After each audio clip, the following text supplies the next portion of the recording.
Bom, então, para resumir, esse inciso 1 do artigo 6º do Código de Processo Penal é a avaliação que a autoridade policial vai fazer da necessidade de realização de perícia técnica ou não, tá?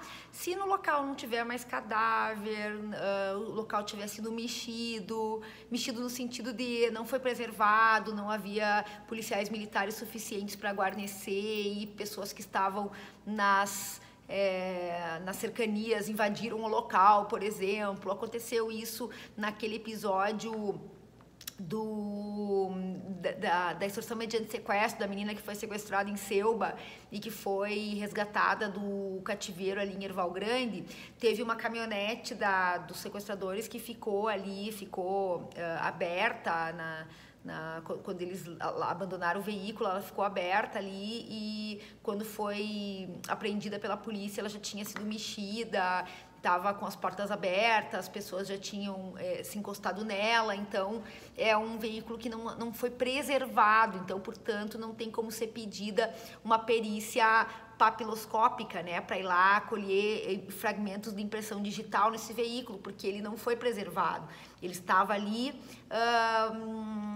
à mercê de qualquer pessoa que pudesse chegar ali e encostar nele, então uma perícia seria uma diligência improdutiva nesse caso. Então, quem faz essa análise é o presidente do inquérito policial, que é a autoridade policial, delegado de polícia, seja civil, seja federal. Só para esclarecer, caso alguém esteja pensando, quando a investigação é a cargo do Ministério Público, não se chama inquérito, se chama PIC, tá? Então, quem preside o PIC é o Ministério Público. O inquérito policial nunca, jamais vai ser presidido pelo Ministério Público, porque é uma investigação, é um procedimento afeto às polícias judiciárias, tá? Então é isso. Bom, o inciso 1º essa é a situação, então, do artigo 6º, inciso 1º, é a realização de perícia a critério da autoridade policial. Deixa eu abrir aqui o meu artigo 6º do meu CPP físico aqui, que eu fiz algumas anotações extras para vocês. Além das perícias também, pessoal, o delegado de polícia num local de crime pode determinar a apreensão de objetos que interessem para a investigação, tá? Então, estou no local de crime, eu posso verificar que tem algum objeto ali que interessa para a investigação, uma faca que pode ser a arma do crime, ou qualquer outro objeto que possa ser interessante para a investigação, isso vai ser apreendido, então, pela autoridade policial através dos seus agentes, tá? Que são seus longa-manos. O que mais que a gente pode, deixa eu ver o que mais que eu anotei aqui para vocês. Se costuma dizer que no local do crime, logo que o crime acontece, esses primeiros instantes depois que o crime acontece, eles são fundamentais para a elucidação do crime, principalmente num homicídio, que é quando a gente diz que o sangue está fervendo ainda, as pessoas estão revoltadas, ou num roubo, num latrocínio. Então, nesse local de crime, a gente consegue não só coletar dados relativos à materialidade, mas também elementos às vezes suficientes para determinar a própria autoria do crime, porque se conversa com não só com a vítima, quando não for homicídio, né? Quando for uma tentativa de homicídio, ou quando for... pode ser uma tentativa branca de homicídio, a vítima pode estar lá intacta, né? Se conversa com a vítima, se conversa com familiares da vítima, com vizinhos, com pessoas que possam ser eventuais testemunhas.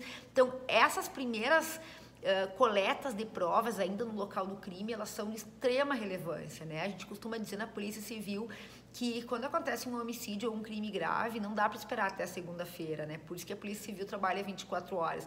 Não dá pra gente encerrar o expediente às 6 da tarde na sexta e daí acontece um homicídio no sábado. Não, segunda a gente vai lá e ouve as pessoas.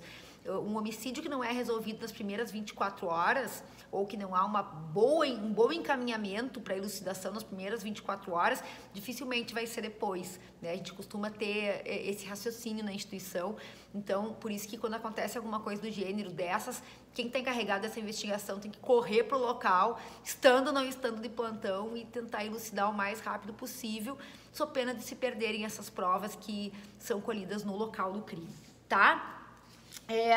O que mais que a gente tem para falar disso, tá? Também poderá ter reconhecimento de pessoas ainda por ocasião do local do crime, né?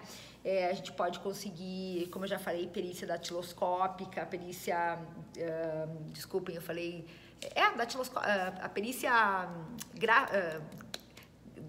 meu Deus, me fugiu a palavra aqui, eu já falei a recém, mas a perícia que coleta as digitais, né, a papiloscópica, isso, para averiguação posterior. A gente pode coletar, por exemplo, um toquinho de cigarro no local do crime, para fazer depois uma apuração, uma análise do DNA, né? Você deve saber que fica nesses pequenos objetos amostras de DNA, pode coletar, pode ter um óculos lá, às vezes fica no óculos, assim, ó, nessa partezinha aqui, ó, do óculos da gente, que assim, fica também a amostra do nosso DNA, então pode ser que tenha, já aconteceu, acho até que eu já contei para vocês do caso que aconteceu em Maximiliano de Almeida. Se eu não contei, depois vocês me peçam lá no grupo da turma e eu conto para não ficar me repetindo aqui, tá? Então, é isso que diz respeito ao inciso 1º do artigo 6º, tá? O inciso 2 fala: apreender os objetos que tiverem relação com o fato após liberados pelos peritos criminais. Já comecei a falar sobre isso no inciso 1º. Então, eu tô lá no local do crime, a perícia foi realizada e aí tem vários objetos lá, inclusive um toco de cigarro, né, que eu posso apreender, munição deflagrada para depois fazer perícia balística, né, quaisquer outros objetos que possam, eventualmente, uma roupa abandonada ali, um chinelo, um calçado, uma marca para ser fotografada lá, uma marca de um calçado que tenha ficado na terra, que depois possa ser confrontada com um calçado que possa vir a ser apreendido numa busca e apreensão na casa de um acusado, tá? Então, essa apreensão de objetos também fica ao encargo da Polícia Judiciária, é uma das ações que vão ser feitas de acordo com o inciso 2 do artigo 6º, tá? Além disso, colher todas as provas que servirem para o esclarecimento do fato e suas circunstâncias. De novo, vou repetir, já falei disso no inciso 1.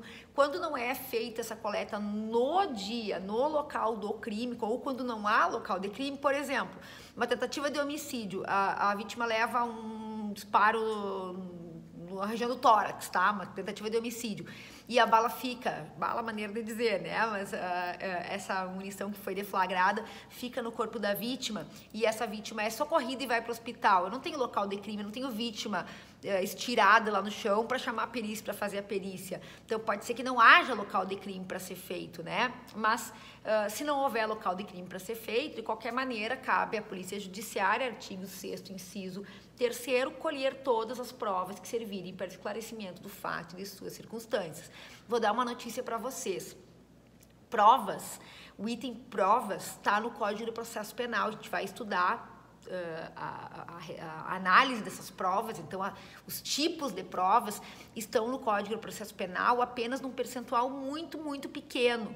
O Código de Processo Penal, como vocês sabem, ele é antiquíssimo, né? Ele é contemporâneo ao Código Penal e na época não se pensava na imensa quantidade de provas que a gente tem hoje, novas formas de coleta de provas, que estão dispostas em legislações especiais, tá? Como, por exemplo, infiltração policial, ação controlada, aí outras tantas provas que são possíveis de serem feitas que o Código de Processo Penal nem sonhava lá na década de 40.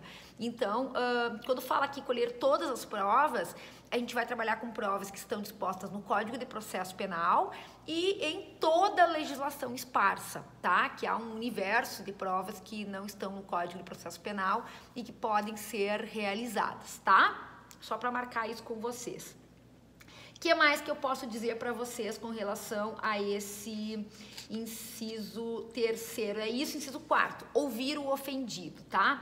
Ouvir o ofendido, pessoal, é porque às vezes a vítima, a oitiva dela, né, vai ser de fundamental importância para o esclarecimento de um delito, né?